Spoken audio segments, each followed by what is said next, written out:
Section 8 companies act 2013 का एक बहुत ही इंपॉर्टेंट कॉन्सेप्ट है. In this video, we will discuss its feature, legal provisions, privileges, and all the important points that every student and professional should know. First of all, let's start with what is a Section 8 company.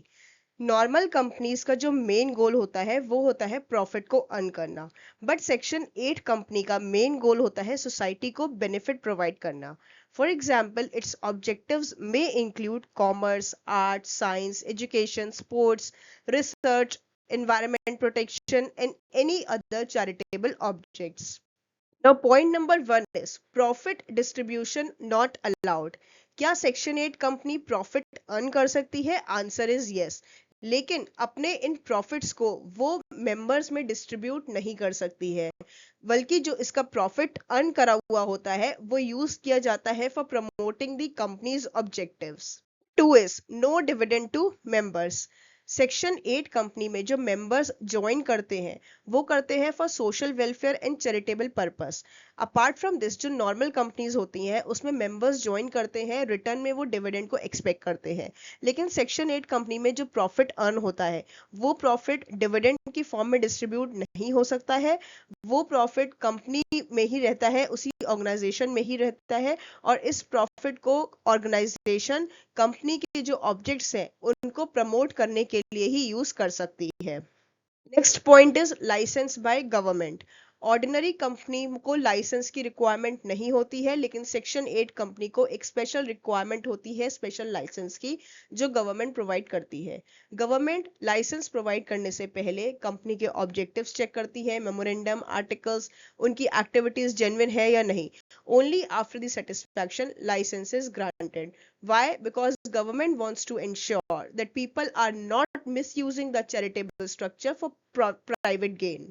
Point is no need to use limited or private limited. Section 8 companies के पास एक special privilege होता है कि वो अपनी company के नाम के आगे प्राइवेट लिमिटेड या लिमिटेड उनको लगाना नहीं होता है. उनके नाम just like example ABC foundation, XYZ association इस तरह के होते हैं, because it represents a charitable institution rather than a profit oriented business. Next point is MOA and AOA alteration. क्या सेक्शन 8 कंपनी फ्रीली अपने एओए और एमओए को alter कर सकती है? Answer is no. गवर्नमेंट ने कुछ पॉइंट्स को देखते हुए ही उनको लाइसेंस प्रोवाइड किया था. फॉर एग्जांपल, कोई कंपनी है जो एजुकेशन पर्पस के लिए फॉर्म हुई थी, अब वो सडनली ही अपने ऑब्जेक्ट को, जैसे नॉर्मल कंपनीज हमें अपने एमओए को ऑल्टर कर लेती हैं और दूसरे ऑब्जेक्ट्स परस्यू कर सकती हैं, वैसे ही सेक्शन 8 कंपनी नहीं कर सकती है. सेक्शन 8 कंपनी के एमओए को चेंज करने के लिए रीजनल डायरेक्टर और एओए यानी कि आर्टिकल्स ऑफ एसोसिएशन को चेंज करने के लिए आरओसी की प्रायर अप्रूवल लेनी पड़ती है. Next is revocation of licence.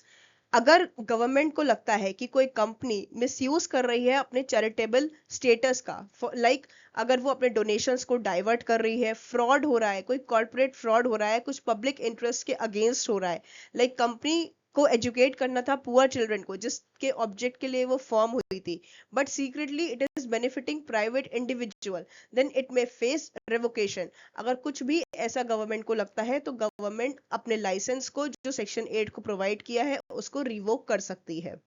Consequences of revocation. Licence cancel होने के बाद कंपनी को या तो वाइंड अप किया जा सकता है या किसी सिमिलर सेक्शन 8 कंपनी के साथ मर्ज किया जा सकता है जिसके सिमिलर ऑब्जेक्ट्स हो. Next, surplus assets on winding up.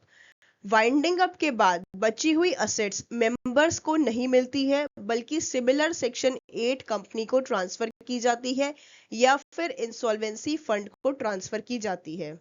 Next is amalgamation. Section 8 company cannot merge with just any other company. Section 8 company को मर्ज करने के लिए जिस कंपनी के साथ उसका मर्जर होगा, अमलगमेशन होगा, उसके ऑब्जेक्ट्स भी सिमिलर होने चाहिए. फॉर एग्जाम्पल, अगर कोई एजुकेशनल एनजीओ है तो उसका मर्जर दूसरे एजुकेशन एनजीओ के साथ ही हो सकता है, किसी दूसरे ऑब्जेक्ट वाली कंपनी के साथ नहीं हो सकता. Conversion into another kind of company. Can a section 8 company become a normal company? क्या वो अपने आप को कन्वर्ट करवा सकती है? Answer is yes, but not directly. It must satisfy the condition prescribed under Rule 21 and Rule 22 of Companies Incorporation Rules 2014. Section 8 companies also enjoys several special privileges. Firstly, उनको अपनी कंपनी के नाम के आगे लिमिटेड या प्राइवेट लिमिटेड वर्ड यूज करने की requirement नहीं है.